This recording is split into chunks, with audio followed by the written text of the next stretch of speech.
It's the eve of Rosh Hashanah, the Jewish New Year, and this year I'm going to spend it with my mother in the hospital.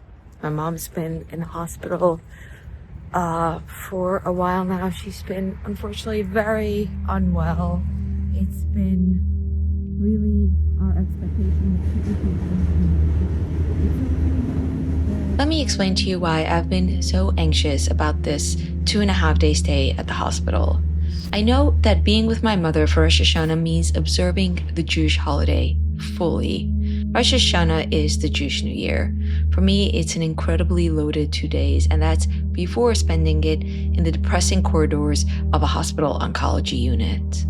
Hi, my name is Frieda Zelle, and I run this channel which often explores the deeply traditional world of Hasidic Judaism that I come from. I've documented rituals, traditions, voices, some joyous, some less so, of a world that's rich and human and complicated.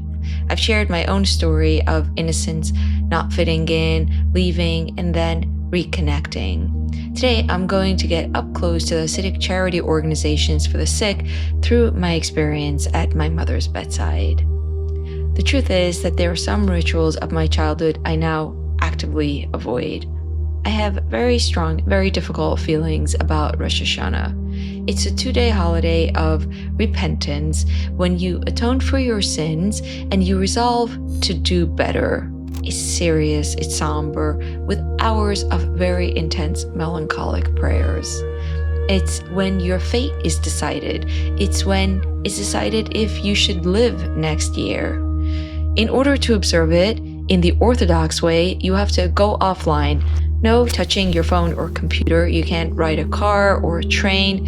You can't even do something like adjust a hospital bed, which is electric, or flip a switch on or off, or go use the sink in the hospital that is motion activated if there's one that isn't.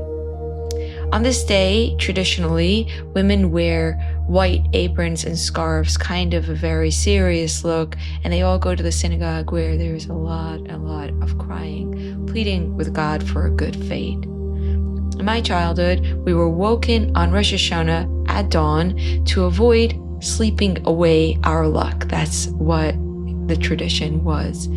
It was nearly impossible for me to tear myself out of bed.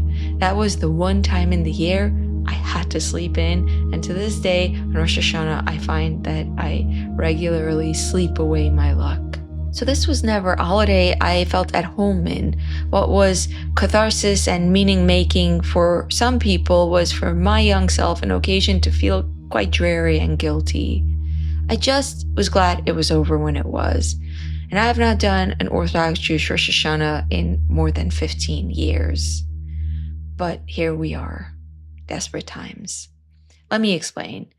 You're not allowed to ride a train or a car on Rosh Hashanah, right? So whoever comes to be with my mother for the holiday has to get there before it begins, meaning midday on the eve of, and stay all the way until after sundown, after the second day of observance. Okay, I can't do this.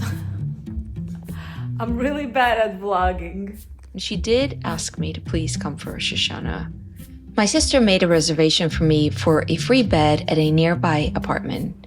See, this is an apartment here in Morningside Heights in New York City that is run by a Hasidic charity organization called Chesed 24/7. They are what I want to dig into in this video. Chesed 24/7 are the ones that do 2 important things for me during this trip. 1, they provide me with a bed in a Manhattan apartment, and 2, they run a kosher food room on the hospital floor that we are on. I've not talked to this organization at all. My siblings do all the organizing. I just get a text with check-in information, almost like an Airbnb experience. A hospital room is a very tiny space. On a normal day when I'm not at the hospital, I average 10 to 20,000 steps according to my step counter. But on a day that I'm at the hospital, over the last few months, my step counter has barely registered 3 digits. The only exercise I get really is calling a nurse, or getting up and sitting down, or going to the kosher room down the hall. That's a lot of sitting and sitting and sitting. of smells, of medicine, of sounds, beeping, a certain kind of quiet chatter environment, the window, watching, looking outside. Not your most exciting holiday retreat. What am I going to do at Columbia Hospital for the long hours of Rosh Hashanah besides be a carer, look out the window, hear machines beep, sirens, talk to medical professionals, and hear my mother recite the holiday prayers, maybe pray a little with her? I'm not even permitted to knit on Rosh Hashanah, and that's kind of my go-to for coping. The clock moves so slowly. All these memories come back. When possible, I'll take a trip down the hall to the kosher room for air. I want to take you into the kosher room in a minute. It's a really fun place. First, let me back up and tell you about the Hasidic organization that runs it. One of the experiences I've had with my mother's illness has been to have a first-hand exposure to the Hasidic charity system. And I've always known about them. I've grown up with them. I've grown up with people always pointing them and saying, look at how wonderful we are with charity. I feel almost immune to it. I've never been particularly enchanted by the charity organizations. I think it's wonderful, but it just never meant so much to me. Hasidim run these massive charity organizations for the sick. The most famous one, and the original one, not the one we are talking about for the room, is the Satmar Bikur Cholim, created by the original Satmar Rebbetzin Alta Feige Teitelbaum. This woman, she is the matriarch of this Hasidic sect. She's a Polish woman, a Holocaust survivor who had no children, but she built an empire. To just back up for a second, Hasidic Judaism is a form of Orthodox Judaism that began in the 18th century in Ukraine. It's a movement of sects. Each sect is named for the place, usually where the group began. After suffering massive losses in the Holocaust, Hasidic Judaism had an amazing revival in America and other places. Today, I would say there are about 30 major sects, and the biggest one of them is Satmar, which is from the border of Hungary and Romania. It's the one that my family is part of. These Hasidic sects, like Satmar and Skver, which we will talk about in a minute, are famous for a few things: rejection of modernity, insularity, anti-Zionism, and enormous charity operations. Charity operations that reach the whole Jewish world, that operate well outside this community's comfort zone. For a community so close, so often removed from the larger society, these charity organizations reveal a totally different side of things. On the one hand, the mindset of Hasidic Jews is very anti-secular, shun Western values. So for instance, there's a rejection mostly of college education or studying about evolution, or certain kinds of knowledge which are considered heretical and a contradiction with the biblical story of creationism. Where does that leave medicine? Well, on the one hand, Hasidic community members usually don't become medical professionals. The lifestyle of becoming a doctor is nearly incongruent with the lifestyle of young marriages and shunning college. Many do become Hatzalah members, which is a famous volunteer EMS organization that is everywhere in Jewish communities. Because while becoming a doctor is maybe too difficult, the values of modern medicine are very much embraced, and the miracles of modern medicine are a big part of this world. So the ethos is at its core that extending life and creating life must be done at all costs. There's a concept of pekich nefesh, which means to save a life. Pekich nefesh doicha Shabbos. For Orthodox Jews who observe the Shabbos come hell or high water, to save a life, you can violate the Shabbos. Likewise, many things can be done in order to save a life. When I spoke to Pearl, a wonderful Hasidic woman who I have done various videos with, about how this community sees modern medicine, this is what she said. Hashem gave the chokhmah to, like for instance, IVF.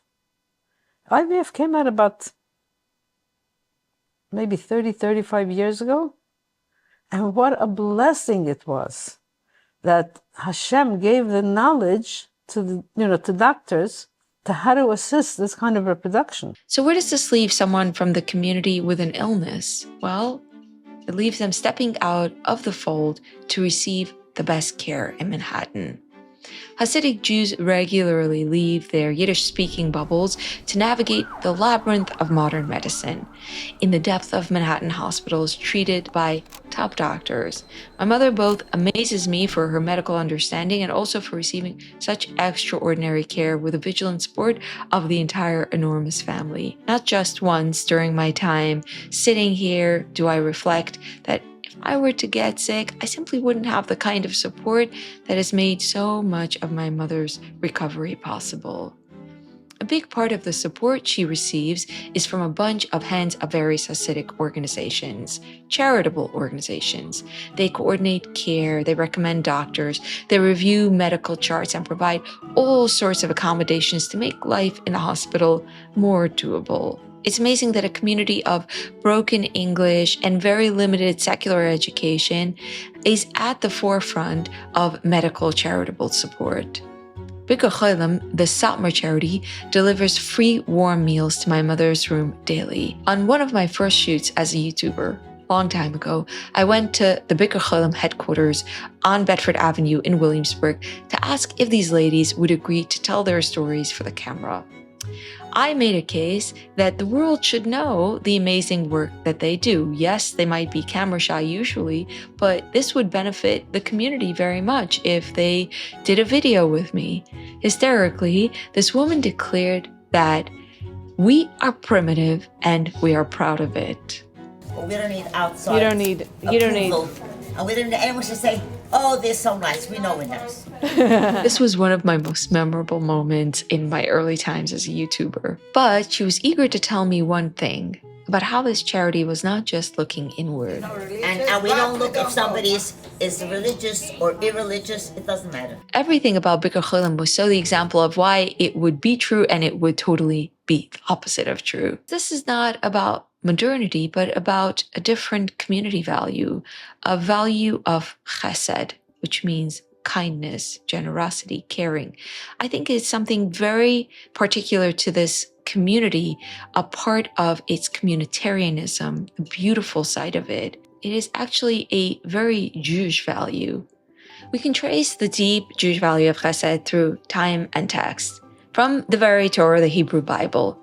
This is an illustrated version of the Torah called a Hilfatenkind, and this is how we as children learned the story of the Bible. Here, Abraham, the very first Jew, has just formed his covenant with God through circumcision. God is not shown in this book, God is never shown, but this is when God appears to Abraham to visit him in his recovery. It reads in Yiddish, "After his circumcision, Abraham was unwell. God therefore made it very hot outside so that people shouldn't be able to go outside, so that Abraham the patriarch should be able to rest from his illness instead of needing to host guests." Abraham here is risking his life to provide free accommodations and food for his guests. He is embodying the chesed value, the charitable value of hachnasas archim, which means to bring in guests, just like the bed in the apartment in Morningside Heights. And God looks after him, embodying the charitable chesed value of Bikur Cholim, visiting the sick, even turning up the sun to help Abraham in his recovery. So you see, in Judaism, visiting the sick isn't just a nice thing to do. It's what God himself does. It's part of the intense belief that giving up yourself altruistically is one of the greatest things in life. Some societies might admire career success or accumulating wealth or intelligence, but deep through the roots of the Jewish world runs the belief that giving of yourself is in itself an incredible accomplishment. The Talmud even elevates visiting the sick to literal healing powers. There's a very famous verse, Kol hamvaka choile noitel achad mishishim b'tzaroi, which means anyone who visits the sick takes away a 60th of their pain. This is dated well before it has been scientifically proven that there is a mind-body connection and just feeling better can improve your physical well-being. We can trace this value all through our winding path, through the shtetl, to the Rebbetzin Alta Feiga, all the way to me with my suitcase. When Jews lived in small towns in Eastern Europe, in the shtetls, each community had chevras, They were committees that took care of communal needs. One was the Burial Society, and that was called frieda.usa. One was the charity fundraisers for poor couples that couldn't afford to get married, called frieda.usa. And one was the aid for the sick, called Youtuber Bikur Cholim. By the time Jews came to America in the 1880s, starting to migrate in large waves from the Pale of Settlement to the United States, the role of Bikur Cholim society had to change here in the States. It was now necessary in other ways. First, Jewish communities organized to open non-sectarian hospitals, which were open to people of all faith. Many of these early hospitals were opened and run by Jews and for Jews, like Mount Sinai and Beth Israel and Montefiore, to name a few. Many of them had Jewish-focused amenities like kosher food and fully operational synagogues with a minyan inside the hospital. In 1912, Beth Israel Hospital, then still located on the Lower East Side, ran an ad campaign called Because, and it listed the reasons why you should choose their hospital to care for your loved ones. One of the lines read, "Because it was a thoroughly Jewish institution devoted to faith and is strictly kosher." But with time, these hospitals began to serve a much larger crowd, and so, along with newer hospitals, were fewer Jewish amenities. This is where Rebbetzin Alta Feige Teitelbaum of the Satmar sect arrives on the scene. She was the second wife of Rabbi Joel Teitelbaum, the leader of the Satmar sect. The rabbi and the Rebbetzin survived the Holocaust, and together in Williamsburg, they created a community fiercely critical of other Jewish traditions, particularly of the premature return to a sovereign state of Israel. In general, the Satmar rabbi was very focused in creating a closed, insular, Yiddish-speaking world where American values and culture is kept out.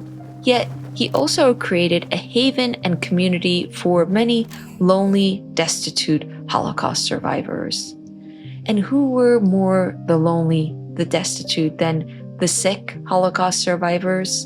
In 1952, Rebbetzin Alta Feige, along with another woman named Gittel Khan, started cooking food and began distributing it to patients. Soon, they had a whole team of Hasidic housewives who donated their time by helping those in the hospitals. Their original trips looked like taking packages of home-cooked meals by subway from Williamsburg to hospitals in Manhattan like Mount Sinai. Today, Bikur Cholim has their own bus with a ladies' Bikur Cholim, the one that I went to on Bedford Avenue, a men's Bikur Cholim, and they take requests for things like salt-free meals and other dietary modifications. They cook the most traditional meals and work with the unpredictable schedules of patients who come and go without any advance notice. They've also created an association with the term Bikur Cholim. Bikur Cholim once just meant to visit the sick. Now it has come to have a much broader meaning, which is any kind of support, food, and other accommodations for those who are in the hospital or are unwell. Chesed 24/7, like Bikur Cholim, is another organization that does this. It is run by the Square sect. Square is a smaller, maybe less known Hasidic group, maybe in the shadow of Satmar, with its own sizable village in upstate New York. In fact, I've been interested in New Square in the last few years, and last year for the holiday Purim, I drove up to New Square to see how they celebrated the holiday there. We are on our way to the Hasidic village of New Square in Rockland County, New York, about an hour and a half upstate, right? It is a small village of just the Hasidim of the Square sect.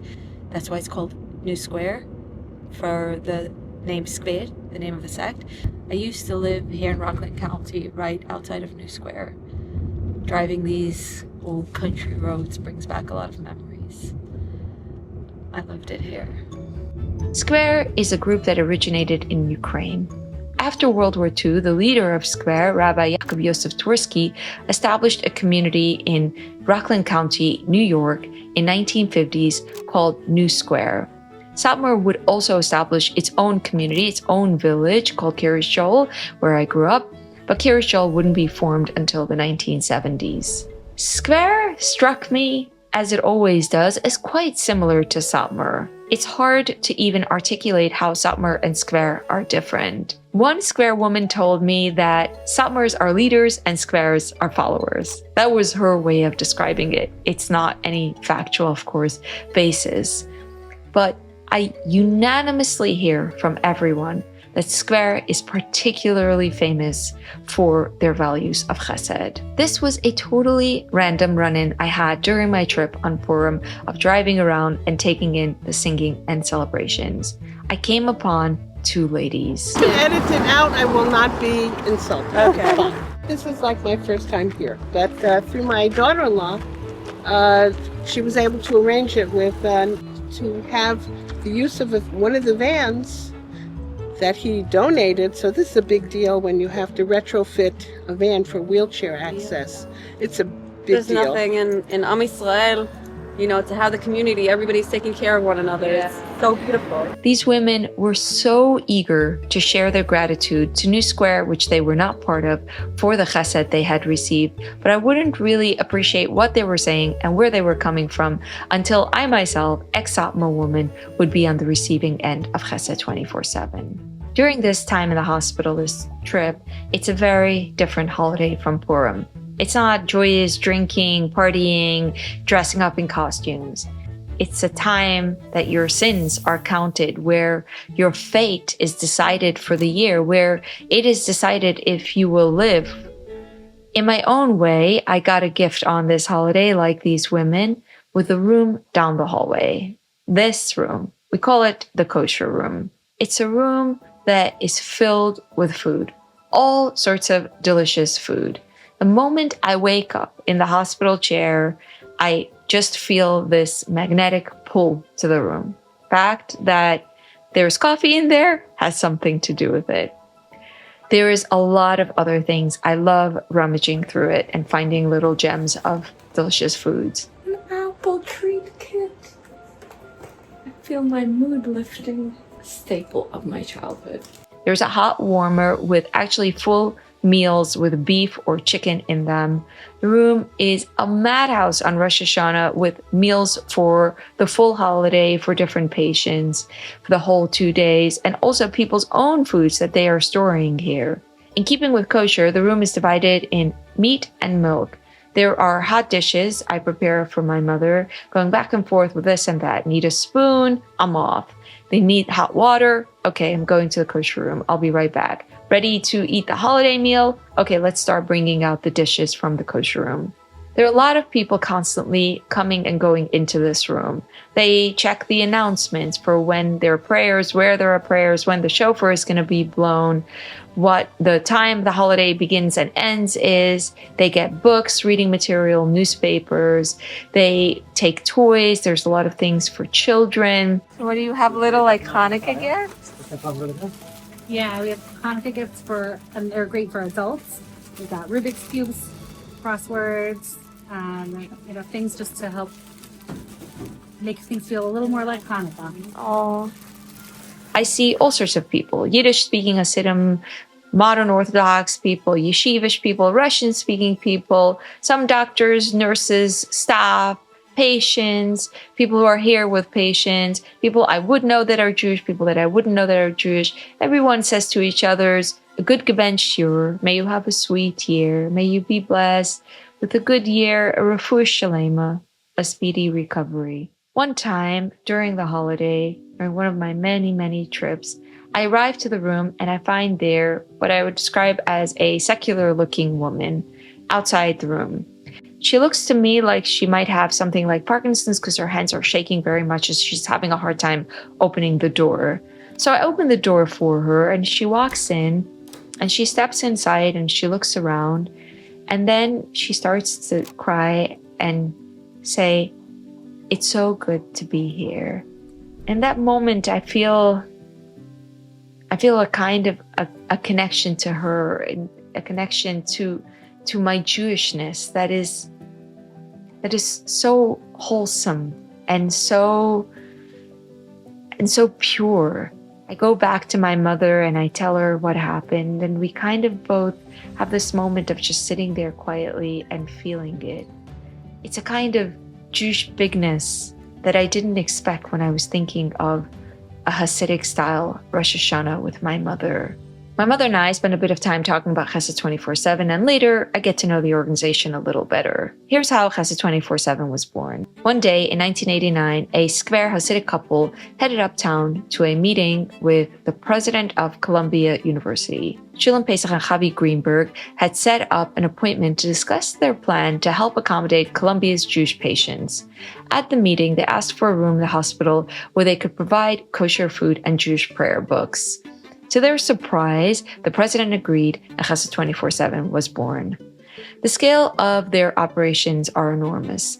There's a show on YouTube called What a Day, which is hosted by an Orthodox content creator named Ari Chaimowitz, and in one of his episodes, he went upstate to Spring Valley to visit the Chesed 24/7 headquarters. He visited the administrative offices where arrangements for patients are made. Then there's the storage facilities for dried goods, for games and toys, for medical supplies like wheelchairs and crutches, as well as several kitchens to prepare sandwiches, hot food, meals. Chesed 24/7 have all sorts of food in the hospital itself, rooms to stay that are available nearby, like the one I stayed in. They also drop off daily warm meals and Sida's special traditional meals for Shabbos, as does Bikur Cholim. Today, over 30 years since the inception of Chesed 24/7, the network has grown to include many hospitals in Manhattan and beyond, and to provide many other services. Here is Chavi Greenberg describing their operations. Chesed 24/7 is grateful and privileged to serve over 30 hospitality rooms in the tri-state area, serving many of the Manhattan hospitals where the residents of New York City rely heavily on the services that we provide. Any time of the day, 24/7, when you come into those rooms, you will find drinks, food, and Jewish amenities. Mrs. Greenberg said these remarks at the Jewish Heritage Night hosted by New York City Mayor Eric Adams at Gracie Mansion the past August, where she, together with her husband Shulem Pesach Greenberg, were honored by the mayor. Here's something else Chesed 24/7 does. They make their own pomegranate juice. It apparently started when one patient asked for it after their doctor told them that the nutrients found in pomegranate naturally are very helpful to their particular recovery. Chesed 24/7 started to make it, and since then, they make massive quantities of their own pomegranate juice. They also do Shabbos in a box. This. It's a box of unperishable items to be able to observe Shabbos in the hospital. It has, for instance, hospital candle tea lights that are electric because you're not allowed to light candles in the hospital, so you can light candles. It has grape juice to bless the wine for Kiddush with a Kiddush cup. They have even this cute little flower to put on the hospital tray table, so it's a little less sad. Basamim, which I'm not sure how to translate, or this cute little box of candies. Even a tray table fitting tablecloth to put on your hospital tray table alongside a challah cover. And each box has a card in it with a handwritten note, a different note on each card. Someone told me that sometimes whole schools, classes of girls will be getting cards and writing a personal message on them, wishing whoever a refuah shlema, a speedy recovery, a good Shabbos, and so on. I'm struck by how poignant this is and how illustrative it is of how these charity values are passed down from one generation to the next. What are my thoughts as someone who left this world behind? What do I think of it as I sit there looking out the window over the Hudson River and praying? I think it's a very communal world. It's not an easy world for an introvert with a fiercely independent streak. Here you have to learn to be enmeshed, live in each other's business, lean on each other. You have to do the trust fall. You have to roll with the gossip. You have to learn to accept with graciousness and gratitude. You have to give of yourself so much. I think you have to believe very, very deeply in its values. I think for me, it is the receiving that seems harder than the giving. A woman named Ruchi Frey spoke to a fundraising event in 2021 about a year after she was hospitalized for COVID in March 2020. In the year before that, she was a volunteer for Chesed 24/7, but in that moment, at the start of the pandemic, she became the recipient of their efforts. In her remarks, she reflects on the role of the giver and the taker and how both are controlled by God. And to me, this gets at the heart of this whole world. I think a part of all this is a strong altruistic social contract. I don't think it always works. I have my criticism of how values of such altruism can occasionally go awry. Sometimes giving can be too much. But there is a reason why Hasidim are so effective at medical support organizations, why the entire Jewish world depends on these primitive Hasidim, to quote the woman at the Bikur Cholim place.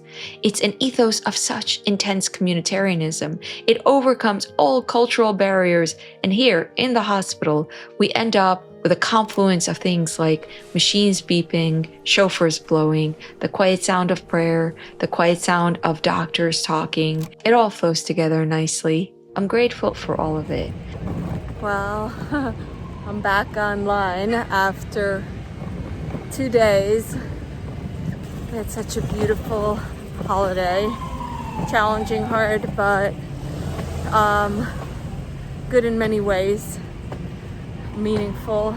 And the charity room was a lifesaver. It's on the floor that we were on, and I made 1 million trips because I am not good at being cooped into one room for hours. I'm reluctant to make a video about it all, though.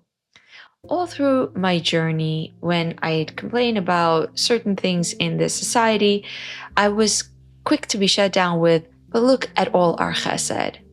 When I published one video, for instance, recently about the issues in Hasidic sex education, I got this email from an anonymous sender. The sender writes, "What a shame to portray anything other than all the beauty, all the chesed, all the phenomenal tzedakah that goes on in this community. Wake up and smell the roses. Talk about the amazing chesed in our communities around the world. I'm sure you're aware of Satmar Bikur Cholim food pantries, among other organizations that deliver fresh food every day to major hospitals all over New York and New Jersey. And of course, the beautifully furnished apartments for visiting family members to stay in Manhattan and many other states. Exclamation mark, exclamation mark, exclamation mark, exclamation mark, exclamation mark. The list is endless. And it is true. It is true, and I'm so moved to see it, experiencing it in a time of my own need, of our own need. I'm moved to put faces on patients, volunteers, families, givers, takers, all of us with these heavy stories, sharing a load, connecting through them. I sat in the chesed room at some point, and a woman came in. She looked like a picture. She was wearing sunglasses and a wig. I felt like she seared in my mind, and the way she said, "We are so divided. As a world, we are all so divided. There's some times that we come together, and here in the hospital, that is one of those times. And I feel it especially during the long, difficult hours of Rosh Hashanah, of a holiday when you pray and plead to be prescribed in the Book of Life, of reciting Avinu Malkeinu Zechreinu L'chaim." My Rosh Hashanah, turns out, was both harder and easier than I imagined. It was sadder and more uplifting. It was the longest 2 days, that's for sure. Yet, I feel a little bit lighter, a little bit more hopeful afterwards. I'm super happy to be heading home, and grateful for everything. The opportunity to be there with my mom, it was super, super meaningful, and looking forward to getting back home.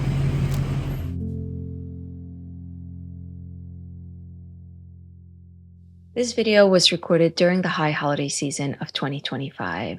Since then, things have very much improved. Thank you all for your thoughts and prayers.